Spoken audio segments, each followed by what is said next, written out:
بیان کرتا ہے اللہ مثالیں للذین استجابوا لربہم الحسنی، ان لوگوں کے لیے جنہوں نے کہا مانا اپنے رب کا بھلائی ہے، والذین لم یستجیبوا لہ، اور ان لوگوں کے لیے جنہوں نے اس کی بات کو نہ مانا، لو ان لہم ما فی الارض جمیعا، بے شک اگر ہو ان کے لیے جو کچھ ہے زمین میں سارا کا سارا، ومثلہ معہ، اور اس کے مثل اور بھی ہو ان کے ساتھ، لافتدوا بہ، پھر وہ اپنے آپ کو چھڑانے کے لیے فدیہ میں دے دیں اسے، تب بھی قبول نہیں ہوگا، بلکہ اولئک لہم سوء الحساب، یہ وہ لوگ ہیں جن کے لیے برا حساب ہوگا، ومأواہم جہنم، اور ان کا ٹھکانہ جہنم ہوگا، وبئس المہاد، اور وہ برا ٹھکانہ ہے۔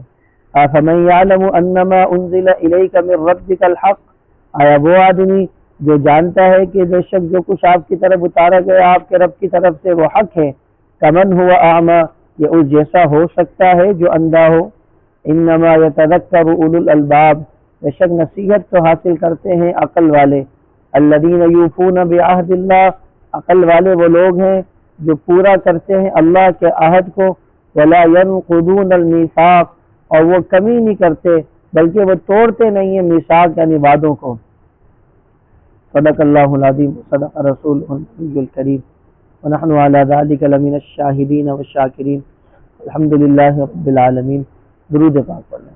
اللہم صلی علی محمد وعلی آل محمد کما صلیت علی ابراہیم وعلی آل ابراہیم انک حمید مجید، اللہم بارک علی محمد وعلی آل محمد کما بارکت علی ابراہیم وعلی آل ابراہیم انک حمید مجید، اللہم صلی علی محمد فی اول کلامنا، اللہم صلی علی محمد فی اوسط کلامنا، اللہم صلی علی محمد فی آخر کلامنا، یا رب صلی وسلم دائما ابدا علی حبیبک خیر الخلق کلہم، هو الحبیب الذی ترجى شفاعته لكل حول من الاحوال مقتحم۔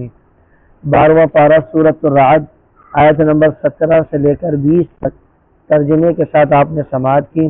جو باتیں اللہ پاک نے اس میں سمجھائی ہیں ہم سب کو سمجھ کر عمل کرنے کی توفیق نصیب فرمائے۔ سب سے پہلی بات تو توحید کا مضمون چل رہا تھا، یہاں پہ بھی اللہ پاک نے توحید کو ذکر کیا، فرمایا انزل من السماء ماء، آسمان سے پانی برسانے والا اللہ ہے۔ یہ جو آسمان سے پانی برستا ہے اور یہ جو بستی کے اندر میٹھا میٹھا پانی آتا ہے، جدید سائنس بھی کہتی ہے، قرآن مجید کی آیت سے بھی یہ باتیں بنتی ہیں کہ یہ بادل زمین سے ہی پانی اٹھاتے ہیں، یہ سمندروں سے پانی اٹھاتے ہیں، اور یہ اللہ تعالیٰ کی شان ہے کہ کس طرح وہ بادل پانی کھینچتا ہے۔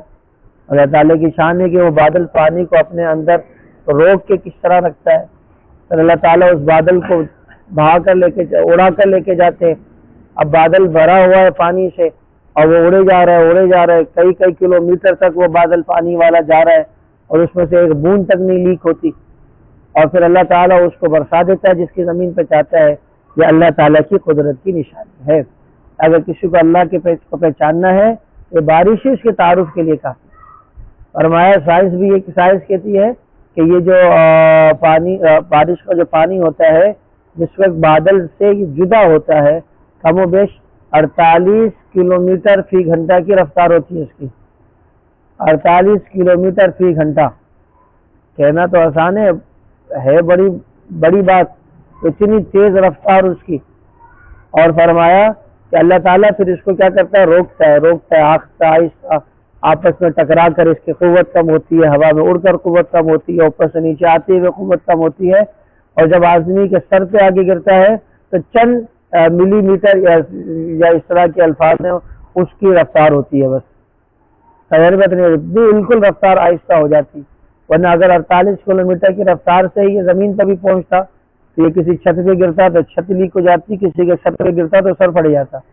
اللہ تعالیٰ کی قدرت ہے جو ایک اعتدال کے ساتھ اس کو نیچے لے کر آتی ہے۔ اور پھر پانی دیکھیں، پانی کبھی بھی آپ نے نہیں دیکھا ہوگا، کبھی بھی آپ نے نہیں سنا ہوگا کہ کسی جگہ بارش ہوئی ہو اور پانی اس کا کھاری ہو۔ کون سی ذات ہے جو سمندر کے اتنے کڑوے پانی کو، کھارے پانی کو فلٹر کر کے، میٹھا کر کے، شفاف کر کے اور بلکہ شافی بنا کر اس کو اس بستی میں اتارتا ہے؟ تو پہلی چیز اللہ نے بتائی وہ اللہ ہے، انزل من السماء ماء، وہ اللہ ہے۔ اس لیے ہمیں اسی اللہ کو جو ہمارے لیے پانی کا بادلوں کے ذریعے انتظام کر رہا ہے ہم نے اپنے باقی معاملات میں بھی اسی کو اپنا جو ہے نا پالنہار اور مشکل کشا سمجھنا، باقی معاملات بھی حل کرنے والا بھائی ہے جی، اللہ کے علاوہ کوئی ہمارے معاملات کو حل کرنے والا نہیں۔ دنیا کی طاقتیں وہ بھی فانی ہیں، دنیا کی طاقتیں وہ بھی کمزور ہیں، طاقتور اور جس کو فنا نہیں وہ صرف اللہ کے ذات۔ اللہ تعالی ہمیں اپنی ذات عالی کا دھیان نصیب فرمائے۔ تو اس کے بعد فرمایا کہ دیکھو آسمان سے پانی اللہ برساتا ہے، پھر اس پانی کے برسنے سے ندی نالے اپنے اپنے انداز سے بہہ پڑتے، ندی نالوں میں طغیانی آ جاتی ہے۔ ہمارے ہاں تو پاکستان میں شہری ندی نالا بن جاتا ہے، سویر بھائی ایسی طغیانی آ جاتی ہے، آدمی کو سمجھ میں نہیں آتا کہاں جائے ہے جی۔ تو فرمایا کہ ندی نالوں میں طغیانی آ جاتی ہے۔ اب جب ندی نالوں میں طغیانی آتی ہے تو کیا ہوتا ہے، آپ جانتے ہیں اس بات کو کہ جو ندی نالا ہے وہ اپنے ساتھ کچرے کو بھی اٹھا کے لے جاتا ہے، اٹھاتا نہیں اٹھاتا، ردی چیزیں، میلی کچیلی چیزیں، گندی چیزیں وہ بھی سب بہنے لگ جاتی ہیں۔ اور پانی کے زیادہ بہاؤ کی وجہ سے پانی کے اوپر کی سطح پر کیا پیدا ہو جاتا ہے، جھاگ پیدا ہو جاتا ہے۔ جب رفتار زیادہ تیز ہو تو پھر جھاگ بھی بنتے ہیں اس کے اندر۔ اللہ تعالیٰ فرماتے ہیں پانی بہتا ہے اور اس پانی کے بعد ندی نالے بہ پڑتے ہیں، اور ندی نالوں کے ساتھ ساتھ ان کے پانی کے اوپر کچرے اور پانی کے اوپر جو ہے نا جھاگ وہ بہ پڑتے ہیں ہے جی۔ پھر کیا ہوتا ہے، آخر کار یہ جھاگ ختم ہو جاتے ہیں، کچرا وہ بھی بہ کے ختم ہو جاتا ہے، لیکن جو چیز نفع دینے والی ہوتی ہے پانی وہ انسانوں کے لیے کچھ نہ کچھ سیف ہو جاتا ہے، یا تو زمین کے اندر چلا جاتا ہے پھر چشموں کی صورت میں، بورنگ کی صورت میں کام آتا ہے، یا وہ جناب علی تالابوں کی صورت میں، بڑے بڑے حوضوں کی صورت میں، دریاؤں کی صورت میں محفوظ ہو جاتا ہے۔ تو فرمایا کہ وہ جو کچرا تھا وہ ختم ہو جاتا ہے، جو اوپر جھاگ تھا وہ سوکھ کے ختم ہو جاتا ہے، لیکن جو پانی ہے اور اس کے اندر جو اللہ تعالیٰ کی طرف سے نعمت ہے وہ برقرار رہتی ہیں، لوگ اس سے نفع اٹھاتے ہیں۔ ایک تو یہ مثال دی، سمجھے گا ذرا۔ دوسری مثال کیا دی اللہ پاک نے، اسی طریقے سے کیا ہوتا ہے کہ سونار سونے کو جب پگھلاتا ہے زیور بنانے کے لیے، جب لوہار لوہے کو پگھلاتا ہے ہتھیار بنانے کے لیے، کوئی اور سامان بنانے کے لیے، تو اس آگ کی تپش میں وہ سونا بھی اور وہ لوہا بھی، وہ پیتل بھی، وہ تانبا بھی، اوپر وہ بھی کیا مارتا ہے، وہ بھی جھاگ مارتا ہے، اس میں بھی جھاگ نکلتے ہیں۔ لیکن فرمایا کہ وہ جھاگ بھی سوکھ جاتے، ختم ہو جاتے، پھٹ جاتے، اور اصل لوہا، اصل تانبا، اصل سونا کیا رہتا ہے، پیچھے باقی رہتا ہے۔ تو فرمایا کہ یہی مثال حق اور باطل کی ہے، یہی مثال کس کی ہے، حق اور باطل۔ یہ دونوں مثالوں سے حق اور باطل اللہ نے سمجھایا۔ جیسے پانی میں جھاگ ہو جاتا ہے، جھاگ ختم ہو جاتا ہے، پانی لوگوں کو نفع دیتا ہے، جیسے جناب سونے کو پگھلانے کی صورت میں جھاگ ہوتا ہے، جھاگ ختم ہو جاتا ہے، باقی بچنے والا سونا کیا دیتا ہے، نفع دیتا ہے۔ اور اسی طریقے سے ہم نے اوپر آسمان سے حق نازل کیا ہے، اور اس حق کے بہاؤ کے اندر باطل بھی شامل ہو جاتا ہے، باطل بھی شامل ہو جاتا ہے۔ پہلی بات تو تم یہ سمجھو کہ یہ باطل بھی حق کے ساتھ شامل ہے۔ اب تم نے باطل کو پہچاننا ہے، جس طرح تم نے جھاگ کو پہچانا، جس طرح تم نے جناب کچروں کو پہچانا، جس طرح تم نے ردی چیزوں کو پہچانا اور ان سے تعلق نہیں بنایا، بلکہ باقی بچے رہنے والے پانی سے تعلق رکھا، باقی بچے والے سونے سے تعلق رکھا، تانبے سے تعلق رکھا، اسی طرح جب حق آسمان سے اترے تو اس کے ساتھ باطل بھی چلنے لگ جاتا ہے۔ لیکن تم نے اس بات کو پہچاننا ہے کہ باطل کا ساتھ نہیں دینا، حق کا ساتھ دینا۔ کوئی بھی آدمی دیکھتا ہے کہ بارش ہو رہی ہے تو جی دروازہ کھول دو تاکہ جو کچرا وہ میرے گھر میں آ کے جمع ہو جائے، ہے جی، کوئی بھی نہیں کھولتا۔ یا جناب ٹنکی کا ڈھکن کھول دو کہ چلو بارش کی جو مٹی آ رہی ہے وہ میری ٹنکی میں بھر جائے، کوئی نہیں کھولتا۔ ہر ایک آدمی اپنی ٹنکی اگر کھولتا ہے تو پانی کے لیے کھولتا ہے۔ کبھی سونار کے پاس جا کے آدمی نہیں کہتا جی پیسے لے لو اور یہ جو جھاگ نکلے گا نا سونا پگھلانے میں یہ جھاگ مجھے دے دینا، کوئی بھی نہیں مانگ۔ اللہ تعالیٰ فرمانے حق کے ساتھ باطل تمہیں نظر آتا ہے، تمہیں کیا ہو گیا، تم حق کو چھوڑ کر باطل کے پیچھے لگ جاتے ہو۔ حالانکہ جس طرح جھاگ ختم ہونے والا اسی طرح باطل بھی کیا ہے، ختم ہونے والا ہے۔ ختم ہونے والی چیز کے پیچھے بھاگ رہے ہو، اور جو باقی بچنے والی چیز ہے ایمان کی اور حق کی اور الہیت کی، اس کو چھوڑ دو۔ بات سمجھ نہیں آ رہی؟ تو اللہ پاک نے بہت خوبصورت انداز سے یہ بات ہمیں سمجھائی۔ اللہ پاک ہمیں حق کو سمجھنے کی توفیق نصیب فرمائے۔ اسی طریقے سے ضمن میں یہ بات بھی شامل سمجھ میں آ گئی کہ جس طرح پانی کے بہاؤ میں جھاگ اور کچرا وہ پانی کے اوپر بظاہر اوپر آ جاتا ہے اور وہ غالب ہو جاتا ہے، بظاہر وہ گندگی، وہ کچرا، وہ پانی اور جھاگ وہ کیا آ جاتا ہے، پانی پر غالب آ جاتا ہے اور اوپر آ جاتا ہے، لیکن اوپر ہونے کے باوجود، زیادہ ہونے کے باوجود وہ برقرار نہیں رہتا، وہ کیا ہو جاتا ہے، ختم ہو جاتا ہے۔ وہ ضائع ہو جاتا ہے۔ اسی طریقے سے فرمایا کہ کبھی کبھی ایسا ہوگا کہ معاشرے کے اندر حق کے اوپر باطل غالب آ جائے گا، کبھی کبھی ایسا ہوگا کہ حق کا نام لینے والا کوئی نہیں ہوگا، یا حق کا نام لینے والوں کو ستایا جائے گا، پریشان کیا جائے گا۔ سمجھا رہی بات میری؟ تو یہ نہ سمجھنا کہ جناب ان کی طاقت بڑھ گئی، نہیں، یہ تو جات کی وانی ہے، یہ کچھ ہی دیر میں ختم ہونے والے ہیں۔ یہ چاہے گلگت کے اندر چاہے بکواس کریں یا کہیں اور بکواس کریں، صحابہ کرام رضوان اللہ علیہم اجمعین کے خلاف زبان درازی کرنے والے وہ تو جات کی وانی ہے، آج نہیں تو کل اس نے ختم ہونا ہے، اور انشاءاللہ صحابہ بھی محفوظ رہیں گے اور صحابہ والے بھی محفوظ رہیں گے۔ قرآن کے اوپر بکواس کرنے والے ختم ہو جائیں گے، چاہے وہ سویڈن میں قرآن کو جلانے والے ہوں، چاہے وہ ڈنمارک میں جلانے والے ہوں، چاہے وہ کہیں پہ بھی جلانے والے، یہ باطل ہے، یہ جہاز ہے، یہ ختم ہو جائیں گے، اور قرآن باقی رہے گا اور قرآن والے بھی باقی رہیں گے۔ سمجھ آ رہی بات نہیں؟ اللہ پاک نے مثالوں سے ہمیں سمجھا ہے۔ اس لیے کبھی کبھی ایسا ہوتا ہے کہ ہماری کمزوریوں کی وجہ سے، ہماری ایمانی غیرت کے کم ہونے کی وجہ سے کوئی باطل بظاہر سامنے غالب ہونے کی صورت میں نظر آ جاتا ہے، کوئی باطل جو ہے نا مضبوط ہونے کی صورت میں نظر آ جاتا ہے، تو اس سے ہمیں گھبرانا نہیں، اپنا تعلق اللہ کی طرف اور بڑھانا اور حق کا ساتھ مزید دینا، انشاءاللہ باطل ختم ہوگا۔ اللہ پاک ہمیں غلبہ عطا فرمائے۔ اللہ پاک کی مثال سے سمجھا، اس لیے قرآن مجید ہمارے لیے راہ نجات ہے۔ فَمَا كَذَلِكَ يَضْرِبُ اللَّهُ الْأَمْثَالَ، اسی طرح اللہ مثالیں بیان کرتا ہے تاکہ لوگ نصیحت حاصل کریں، تاکہ لوگ سمجھیں مثالوں سے۔ پھر آگے فرمایا یہ بھی سن لو، لِلَّذِينَ اسْتَجَابُوا لِرَبِّهِمُ الْحُسْنَى، فرمایا کہ اب دو طبقے ہوتے ہیں، ایک حق کو ماننے والا اور ایک باطل کو ماننے والا۔ اللہ نے کہا جو حق کو ماننے والا ہے، جو اللہ تعالیٰ کی بات کا جواب دینے والا ہے، لبیک کہنے والا ہے، آمنا و صدقنا کہنے والا ہے، الحسنہ، ان کے لیے بھلائی ہے، ان کے لیے کیا ہے؟ بھلائی ہے۔ اب بھلائی کس کو کہتے ہیں؟ تو فرمایا علماء نے اکثر نے کہ ہاں بھلائی سے مراد جنت ہے۔ بھلائی سے مراد کیا ہے؟ کیونکہ دنیا کی تو بھلائی بھی فنا ہونے والی ہے، بھلائی اصل جو باقی رہنے والی ہے تو کہاں ملے گی؟ جنت میں ملے گی۔ تو فرمایا جو اللہ کی بات ماننے والے ہیں، جو حق اور باطل کے دوران حق اگرچہ باطل غالب آ جائے، حق کے اوپر اگرچہ باطل جو ہے نا جھاگ کی صورت نظر آنے لگے، تب بھی جو لوگ حق کا ساتھ دیتے ہیں اور باطل کی طرف توجہ نہیں دیتے، ان کے لیے جنت ہے، ان کے لیے حسنہ ہے۔ والذین لم یستجیبوا لہ، اور جو اللہ کی بات کا جواب نہیں دیتے، جو جھاگ اٹھا کے اپنی برتنوں میں بھرنے کی کوشش کرتے ہیں، دلوں میں اڈیلنے کی کوشش کرتے ہیں۔ فرمایا کہ لو ان لہم ما فی الارض جمیعا، آج تو یہ لوگ پھولے ہوئے نظر آ رہے ہیں، لیکن ایک وقت آئے گا کہ یہ اگر ساری زمین، اس زمین کے اندر جتنی بھی قیمتی چیزیں ہیں سب مل جائیں، زمین کی ایک ایک چیز مل لو، سستی اور قیمتی اور مہنگی اور ساری چیزیں، یہ سب مل کے بھی اگر وہ چاہے جو ابھی دنیا میں اللہ کی بات کو نہیں مانتا، پیغمبر کی بات کو نہیں مانتا، قرآن و سنت کی بات کو نہیں مانتا، فرمایا کہ یہ زمین بھر کر ساری چیزیں اگر دے دے کہ اللہ یہ لے لے اور مجھے عذاب سے بچا دے، مجھے جہنم سے بچا دے، اللہ تعالیٰ فرما رہے وہ قبول نہیں کیا جائے۔ دنیا کے اندر قبولیت کا معیار کیا ہے؟ 1 روپیہ بھی دو تو 70 گنا اللہ بڑھا کے دے رہا ہے۔ من بنا للہ بیتن بن اللہ لہ، من بنا للہ بیتن بن اللہ لہ بیتن فی الجنہ، من بنا للہ مسجدا بن اللہ لہ بیتن فی الجنہ، او کما قال رسول، جو اللہ کے لیے مسجد بنائے گا اللہ تعالیٰ جنت میں محل بنائے گا۔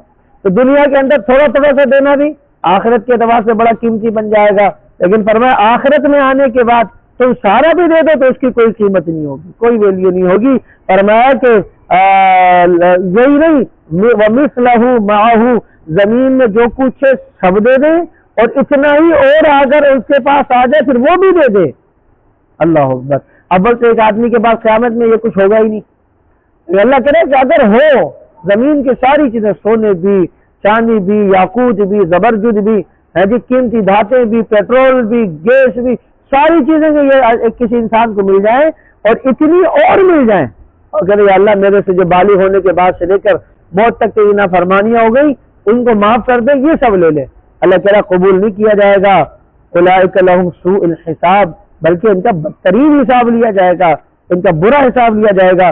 ومأواہم جہنم وبئس المہاد، جہنم ٹھکانہ اور بہت برا ٹھکانہ ہے، جہنم ٹھکانہ بہت برا ٹھکانہ۔ اللہ تعالیٰ ہمیں جہنم کے ٹھکانے میں جانے سے محفوظ فرمائے۔ دوستو یاد رکھیے گا، پیارے آقا علیہ الصلوۃ والسلام کی حدیث ہے، نبی کریم صلی اللہ علیہ وسلم نے فرمایا ہر انسان اس کے لیے اللہ پاک نے آخرت میں 2 مقام بنائے ہیں. ہر انسان، میرا بھی، آپ کا بھی، مسلم کا بھی، غیر مسلم کا بھی، سب کا اللہ پاک نے جنت میں 2 مقام اس کے بنائے. ایک مقام بنایا ہے جنت میں اور ایک مقام بنایا ہے جہنم میں. ایک مقام کہاں بنایا بھائی؟ جنت میں. اس حدیث کو سمجھ لیں. اور ایک مقام بنایا جنت میں. ہم سب کو 2 پلاٹ اللہ نے دے دیے ہیں، ایک جنت میں موجود ہے اور دوسرا کہاں موجود ہے؟ اللہ تعالیٰ فرماتے ہیں اب آدمی جس پلاٹ کی محنت کر کر آتا ہے اس کو آخرت میں وہ پلاٹ دے دوں گا، اور جو دوسرا ہے وہ اس کے دوسرے کو کسی کو مل جائے گا جو اس کا اہل ہوگا. یعنی اگر ایک آدمی نے اپنے اعمال کیے جنت کے پلاٹ آباد کرنے والے تو جہنم کا پلاٹ کسی اور جہنمی کو مل جائے گا اور یہ جنت کا مکین بن جائے گا. اگر اس کے اعمال ہوں گے جہنم کو آباد کرنے والے تو اس کا جنت کا پلاٹ کسی اور مستحق کو مل جائے گا اور یہ جہنم میں گرا دیا جائے گا. اس میں ہم سب کے پلاٹ تو ہیں، جنت میں بھی جہنم میں. اس لیے فرمایا قرآن مجید کی ایک اور آیت ہے ذہن میں سے نکل گئی، جس کا مفہوم یہ ہے کہ جہنم میں ہر شخص آئے گا. جہنم میں ہر شخص، جہنم میں ہر شخص، اگر میں مفہوم بتا رہا ہوں یعنی جہنم کے اوپر سے ہر شخص گزرے گا، پل صراط سے نہیں گزرے گا، گزرے گا نہیں گزرے گا نہیں. تو فرمایا یہ ٹھکانہ ایسا ہے یہاں سے ہر ایک کو گزرنا ہوگا، اور جو اس ٹھکانے کی تیاری کر کے جائے گا وہ کٹے گا اور نیچے گر جائے گا. اور وہاں پہ تو موت بھی نہیں ہے، اللہ معاف فرمائے. یہاں کی آگ تو جلا کے ختم کر دیتی ہے، 5 منٹ 10 منٹ 20 منٹ آدھے گھنٹے کی تکلیف آدمی مر جاتا ہے. لیکن وہاں تو موت ہی نہیں ہے، وہاں تو موت کو بھی موت آ گئی، اب زندگی زندگی. ہاتھ جلے گا پھر بن جائے گا، زبان جلے گی پھر بن جائے گی، گردن جلے گی پھر بن جائے گی. ایک روایت میں آیا کہ نیچے سے جل کر اوپر جیسے آگ آتی جائے گی، نیچے سے دوبارہ نہیں جو ہے نا کھال آتی جائے گی. اللہ تعالیٰ ہم سب کو میرے دوستوں جہنم سے محفوظ فرمائے. بہت خطرناک چیز ہے جہنم، بہت خطرناک چیز.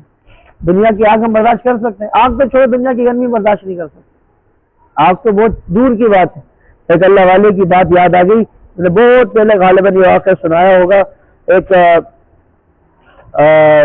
شہزادی وہ شکار کے لیے نکلی، اس کے ساتھ اس کے وزیر وغیرہ سپاہی وغیرہ، اور وہ شہزادی جو تھی وہ شکار کی تلاش میں وہ اپنے اس سے سپاہیوں سے بچھڑ گئی. اب جنگل تھا اور رات ہو گئی لیکن اس کو سپاہی نہ ملے. اب وہ اکیلی گھوم رہی ہے اور اس کو ذرا تلاش کر رہے ہیں سپاہی. اب رات زیادہ ہو گئی تو اس کو جب اندھیرا بڑھا تو اس کو کسی جگہ روشنی نظر آئی، تو یہ اس سے دوڑی کہ کوئی تو رہائش پذیر ہوگا، کوئی تو مجھے جو ہے رات میں ٹھکانا مل جائے گا یا راستہ پتہ لگ جائے گا. وہاں گئی تو دیکھا بیچ جنگل میں خیمہ سے لگا ہوا ہے اور اس کے اندر چراغ جل رہا ہے. اور جب اس نے اندر جانے کی اجازت سے اندر گئی تو دیکھا کہ ایک نوجوان ہے اور طالب علم کے لو یا عالم کے لو بہرحال پڑھنے والا دینی تعلیم حاصل کرنے والا، وہ مطالعے میں لگا ہوا ہے. بعض علماء تو سنا طالب علم تھا، وہ مطالعے میں لگا ہوا ہے. اور اس کو دیکھ کے وہ چوک گیا اور یہ اور گھبرا گئی کہ نوجوان ہے، وہ بھی جوان اور خوبصورت، ابھی شہزادی بھی تھی تو یہ بھی گھبرا گئی. لیکن اس سے مجھے بہن بتائیں کیوں آنا بچہ کہ میں ایسے ایسے خاتون ہوں، راستہ جو ہے نا میں کیا ہو گئی ہوں گھوم کر بیٹھی ہوں اور مجھے رات گزارنی ہے، میں دوسرے دن چلی جاؤں گی، میرے سپاہی وغیرہ یا پہنچ جائیں گے رات کو کسی وقت. تو اس نے بولا ٹھیک ہے آپ یہاں رہیں. تو اس نے اپنے لیے ایک تختہ بنایا ہوا تھا. رات کو جب سونے لگا تو اس نے بولا کہ آپ تخت پہ سوئیں اور میں نیچے سوؤں گا، اس لیے کہ اگر آپ نیچے سوئیں اور میں اوپر سوؤں تو میری نگاہ آپ پہ پڑے گی. ہمارے پاس جنگل بھی ہے، جوانی بھی ہے، مستی بھی ہو سکتی ہے، لہذا آپ نیچے نہیں سوئیں گی، آپ اوپر سوئیں گی، میں نیچے سوؤں گا تاکہ میری نگاہ آپ پہ پڑے گی. جی اور پھر یہی ہوا، وہ جو تھی شہزادی وہ اوپر لیتی اور یہ نیچے سویا. لیکن آپ خود سوچ لیں کہ ایک پاکیزہ، ایک باحیا، ایک غیرت مند، ایک خاندانی لڑکی اکیلے میں کسی اکیلے مرد کے ساتھ کیسے نیند آئے گی؟ وہ تو بیچاری گھبراہٹ کا شکار تھی لیکن مجبوری بھی تھی، کچھ اور راستہ بھی نہیں تھا. تو شہزادی رات گزاری جیسے تیسے. صبح جب ہوئی تو وہاں پہ جو ہے دیگر لوگ پہنچ گئے، وہ سپاہی وغیرہ بھی.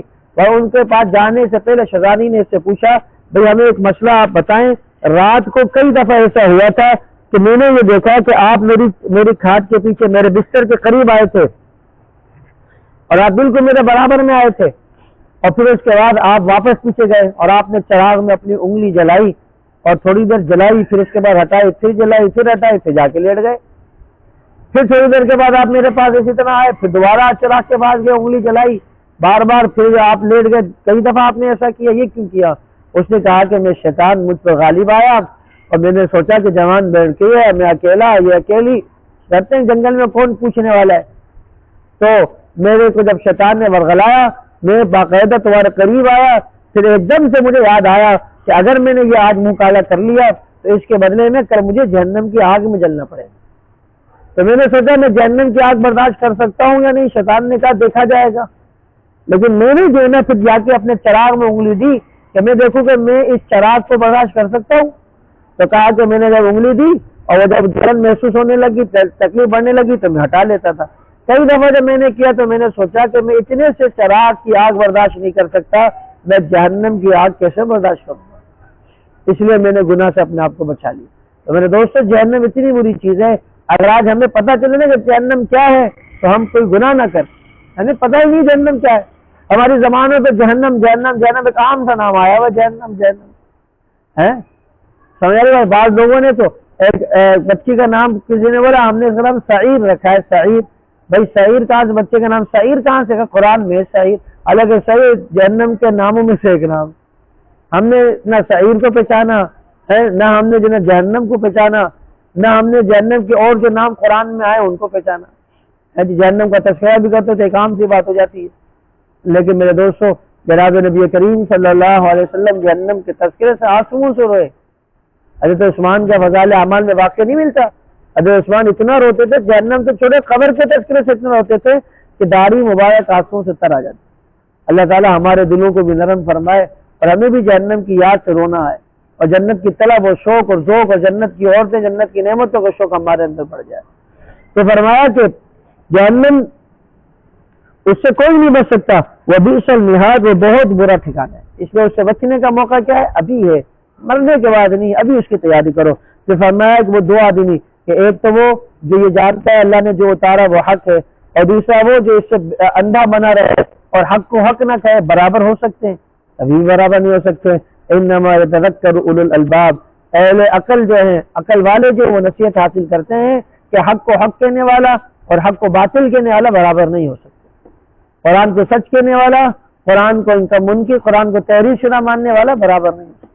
قرآن والوں کے پیچھے چلنے والا اور قرآن والوں کو نعوذ باللہ گالیاں دینے والا دونوں برابر نہیں ہو سکتے. اس لیے اللہ تعالیٰ ہمیں حق کو حق کہنے کی توفیق نصیب فرمائے.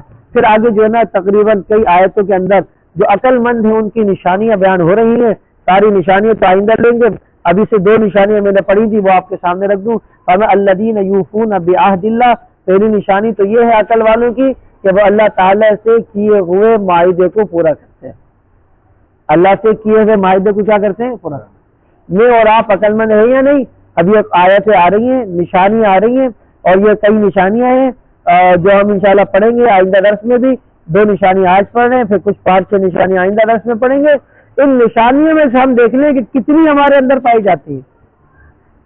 جتنی ہمارے اندر نشانی پائی جاتی ہے اتنے ہم عقل مند ہیں، اور جتنی نشانی ہمارے سے دور ہے اتنے ہم جو ہے عقل سے دور ہیں.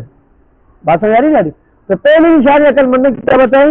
یوفون بعہد اللہ، جو اللہ سے کیے ہوئے وعدے کو، عہد کو پورا کرتے ہیں. اللہ سے کیا وعدہ کون ایسا ہے؟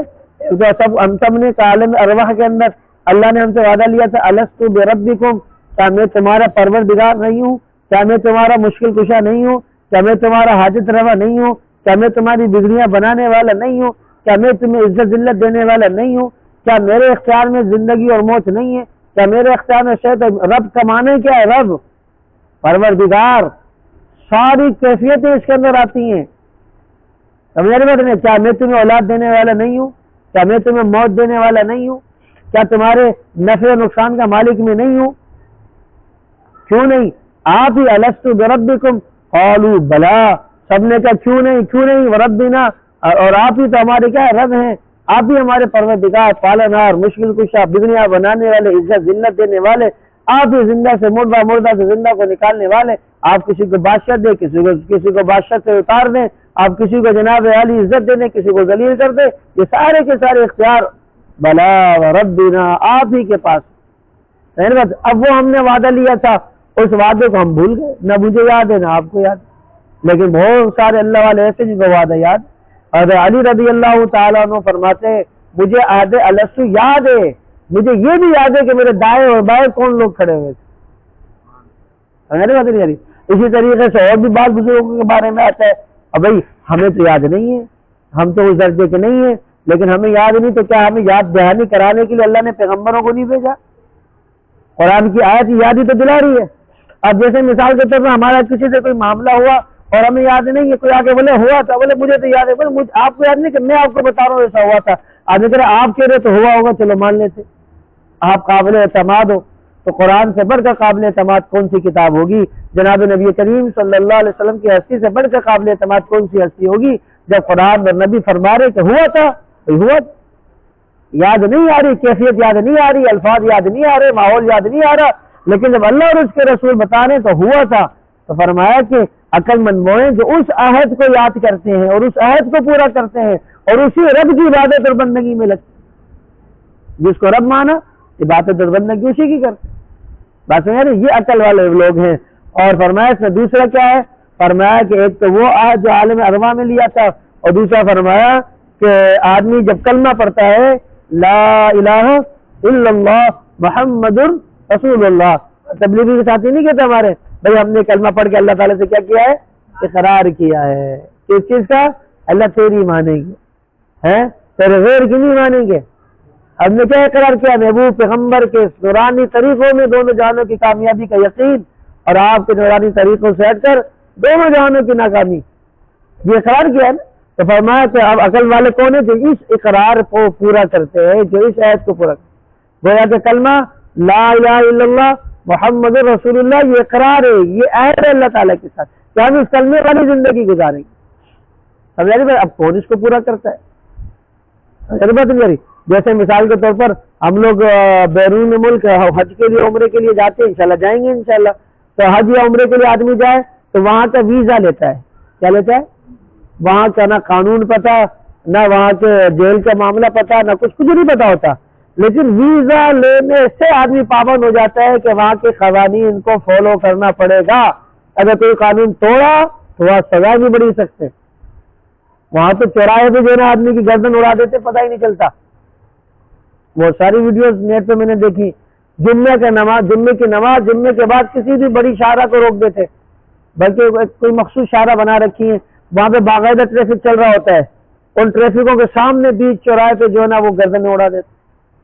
سمجھ بات نہیں؟ کچھ پاکستانیوں کی بھی وہاں گردنیں اڑی ہیں اس طرح، منشیات فروش وغیرہ۔ تو میرا مطلب بتانے کا یہ ہے کہ ہم نے اس قانون کو نہ پڑھا، نہ سمجھا، نہ کچھ کیا، نہ جانتے اس قانون کو، لیکن ویزا اس بات کی علامت ہے کہ آپ نے اس قانون کو اب کیا کرنا ہے، اس ملک کے قانون کو پورا کرنا ہے۔ تو میرے دوست یہ کلمہ بھی مسلمانوں کے لیے ویزا ہے، اللہ تعالیٰ کے احکامات کو پورا کرنے کا اس کے اندر کیا ہے؟ ایک معاہدہ ہے۔ فرمایا الذین یوفون بعہد اللہ، وہ اللہ تعالیٰ کے اس عہد کو جو کلمے کی صورت میں انہوں نے اللہ سے کیا اس کو پورا کر دیا۔ اور پھر بعض مفسرین نے فرمایا آپس کے جو عہد ہیں، آپس کے جو معاملات ہیں، یہ بھی اللہ تعالیٰ سے عہد ہیں در حقیقت، کیونکہ اللہ نے کہا کہ تم آپس کے عہدوں کو کیا کرو؟ پورا کرو۔ نہیں سمجھ میری بات؟ تو فرمایا وَلَا يَنْقُضُونَ الْمِيثَاقَ، اور وہ وعدوں کو توڑتے نہیں ہیں، وعدوں کو ضائع نہیں کرتے، وعدوں کو خلاف نہیں کرتے۔ اور فرمایا آیت المنافق ثلاثۃ اذا وعد اخلف، بغیر منافق کی 3 نشانیاں، ان میں سے کیا؟ وعدہ کی خلافی کرنا۔ اس لیے میرے دوستو ہم نے یہ بھی دیکھنا ہے کہ کبھی بھی وعدہ خلافی نہ کریں۔ وعدہ خلافی کیا ہوتی ہے بھائی یہ بھی سمجھ لیں۔ بھائی مثال کے طور پر میں نے کہا کہ میں فلاں کام کروں گا، میرا آپ سے وعدہ ہے، اب فلاں کام کرنے کا مجھے اختیار ہی نہیں مل سکا، یا میں اس کام کو اس موقع پہ کرنے کو واقعی بھول گیا، اب یہ وعدہ خلافی میں نہیں آتا۔ سمجھ آ رہی بات؟ سمجھ آ رہی بات ہے؟ مثال کے طور پر میں نے کہا کہ میں جو ہے نا کل میرا وعدہ ہے میں آپ کے پاس آؤں گا، اب کل میں بیمار ہو گیا، جا ہی نہیں پایا، چاہتے ہوئے بھی نہیں جا پایا، یا کل مجھے یاد ہی نہیں رہا، تو اب آپ یہ نہیں کہہ سکتے آپ نے وعدہ خلافی کوتاہی کی، وہ الگ مسئلہ ہے کہ وعدہ کیا تو بھول کیوں گئے، لیکن وعدہ توڑنے کا گناہ نہیں ملے گا کیونکہ جان بوجھ کے اس نے ایسا نہیں۔ لیکن وعدہ خلافی کیا ہے؟ ایک آدمی کو وعدہ کرے اور اس کو اختیار حاصل ہو پھر بھی پورا نہیں کر رہا، تو یہ وعدہ خلافی کرتے ہیں۔ سمجھ رہی بات؟ دروازے پہ دستک ہو رہی ہے اور بلایا بھی تھا کہ فلاں ٹائم پہ آ جانا، اب جناب علی دروازے پہ کے بچے کرے اس کو کہتے کہ نہیں ہے، یہ وعدہ خلاف۔ آ جانا، ہاں میں گھر پہ ہی ملوں گا، اور ایک گھر پہ ہی جیسے کہتے ہیں نا شیخ چلی سے ایک آدمی گدا لینے کے لیے آیا، ہیں، اور اس نے بولا کہ گدھا تو کوئی لے کے گیا ہوا ہے، تو جانے لگا تو اندر سے گدھے نے ڈیچو شروع کر دیا، انہوں نے بولا شیخ صاحب گدھا تو اندر ہے اور آپ کہتے ہو کہ گدھا نہیں ہے، تو اس نے کہا کہ انسان کی بات پہ اعتماد نہیں ہے، گدھے کی بات کیسے بات کرتے ہو ہیں؟ تو آج ہمارا بھی حال یہ ہو گیا، خود اندر بیٹھے رہتے اور موبائل پہ جو نا ٹرخا دیتے ہیں، اور اگر اس کو کسی طرح سے پتہ لگ گیا بولا نہیں یار میں تم سے کہہ رہا ہوں میں نہیں تھا، کوئی اور ہوگا، تم سے غلط فہمی ہو گئی ہوگی۔ تو ایسے جان بوجھ کے وعدے کے خلاف کرنا، جھوٹ بولنا، یہ یاد رکھنے عقل مندی کی صف میں نہیں آتا بلکہ منافقین کی صف میں آتا ہے۔ اس میں دو نشانیاں عقل مندوں کی آج ہم نے پڑھی، ایک تو اللہ کا عہد پورا کرنا، اور اللہ کا عہد کیا ہے کہ اللہ کو اپنا خالق مالک ماننا، اس کے مطابق زندگی گزارنا یا کلمے والی زندگی گزارنا ہے، اور دوسرے کیا پڑھا ہم نے ولا ينقضون المیثاق، آپس کے وعدوں کو بھی جو ہے نا پورا کرنا۔ جناب نبی کریم صلی اللہ تعالی علیہ وسلم نے ایک جگہ ارشاد فرمایا لا ایمان لمن لا عہد لہ، جو اپنے عہد کو پورا نہ کرے اس کا ایمان ہی نہیں۔ اور پھر شریعت نے کتنا اچھا میں راستہ بتایا، مثال اگر کسی نے کسی سے قرض لے لیا اور کہا کہ میں پیر والے دن آپ کو دے دوں گا، اب یہ چاہتے ہیں کہ پیر کو میں دوں لیکن دے نہیں پایا، یا پیسے نہیں ہو سکے اس کے پاس، یا پیسے ہو گئے جانے کی سہولت نہیں ہو سکی، یا یہ بھول گیا، تو فرمایا یہ وعدہ خلاف ہے، لیکن پیسے ہیں اور نہیں دے رہا تو یہ وعدہ خلافی ہے۔ اور پھر کیا فرمایا اگر کسی کے پاس پیسے دینے کی صلاحیت نہیں ہے، جو وعدہ کیا وہ نہیں کر سکتا، تو اس کے پاس جائے اور اس بندے کو بولے آج موقع، آج وعدہ تھا میرا آپ کے حوالے کرنے کا، میں نہیں کر پایا، مجھے تھوڑے دنوں کی اور کیا دے دی ہے مہلت۔ کٹ جانا جائز نہیں ہے، موبائل نہ اٹھانا، بات نہیں، راستے میں دیکھ کے بھاگ جانا، جس پروگرام میں وہ آیا ہوا ہو اس پروگرام میں ہی نہ جانا، یہ نہیں ہونا چاہیے۔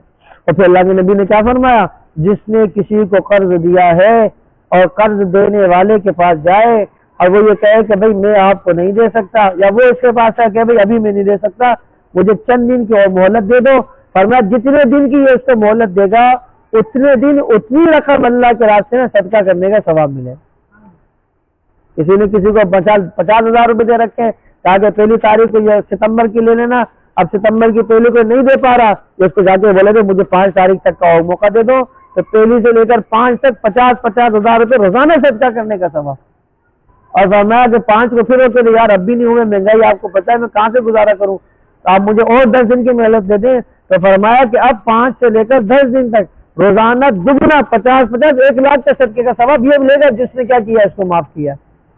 ایسے جتنی مرتبہ مہلت بڑھے گی اتنا 1% اضافہ ہوتا جائے گا۔ تو میرے دوست اس کے لیے بھی مزے، اور اس کو بھی جو ہے نا سامنا کرنے پر اس کی بھی غلطی کیا ہو گئی، معاف ہو گئی۔ اس لیے آدمی کو آگے پیچھے نہیں ہونا چاہیے، کوئی بات ہے تو صاف کرے، دوسرے کو بھی یہ چاہیے کہ کسی کی کمزوری کا ناجائز فائدہ نہ اٹھائے۔ میری بات نہیں، اس اوقات آدمی دروازے پر آ جاتا ہے اور آدمی ایسی کیفیت میں ہوتا ہے کہ اس وقت اس کیفیت میں باہر آنا اس کے لیے مناسب نہیں ہوتا، بات آگے تو ضمن یہ بات بتا رہا ہوں۔ اب وہ کیا کرتا ہے، وہ کہتا ہے جی میں تو نہیں آ سکتا کل ملنے کے، تو آپ جانے والا ناراض ہو جاتے ہیں میرے سے دروازے پہ مجھ سے ملنے ہی نہیں آئے۔ دوسرے کو بھی چاہے کسی کی کمزوری ہو، کسی کی کوئی کمزوری ہو تو اس کو درگزر کریں۔ اس لیے اسلام نے بہت خوبصورت ضابطے بتلائے، ان پر آدمی عمل کرے گا تو زندگی خوبصورت ہوتی چلے گی، اور زندگی کے ساتھ ساتھ آخرت بھی خوبصورت ہے۔ اللہ تعالی ہمیں یہ دونوں عقل والی علامت اختیار کرنے کی توفیق نصیب فرمائے، اور جو عقیدہ توحید اللہ نے سمجھایا قرآن میں جا بجا ہم نے اسی کے مطابق عقیدہ بنانے کی توفیق نصیب فرمائے۔ وآخر دعوانا ان الحمد للہ رب العالمین، الحمد للہ رب العالمین والعاقبۃ للمتقین والصلاۃ والسلام علی سید الانبیاء والمرسلین رب اغفر وارحم وانت خیر الراحمین۔ مولا کریم ہم سب کے حاضر قبول فرما، مولا کریم ہم سب کے تمام صغیرہ کبیرہ گناہوں کو معاف فرما، مولا کریم ہم سب کے حال پر رحم فرما، کرم فرما، خیر اور عافیت والا معاملہ فرما، ہر طرح کی آفات بلایات اور مصیبات سے مولا ہماری حفاظت فرما، قدم قدم پر رہنمائی فرما، قدم قدم پہ دستگیری فرما، ہر شر مصیبت سے محفوظ فرما، ہر بیماری فتنے سے محفوظ فرما، مولا سعادت والی زندگی شہادت والی موت نصیب فرما، مولا سعادت والی زندگی شہادت والی موت نصیب فرما، مولا کریم یا اللہ ہمارے اس مسجد کو مدرسے کو دن دوگنی رات چگنی ترقیاں نصیب فرما، مولا کریم اس مسجد میں جن لوگوں نے اب تک تعمیرات میں یا کسی بھی حوالے سے حصہ لیا، اب لے رہے ہیں یا آئندہ لیں گے، مولا سب سے راضی ہو جا، سب کے تمام مسائل پریشانیاں دور فرما۔ جزا اللہ عنا محمدا صلی اللہ علیہ وسلم ما هو اہلہ وصلی اللہ علی النبی الکریم وعلی آلہ واصحابہ اجمعین آمین برحمتک یا ارحم الراحمین۔ جزاکم اللہ خیر۔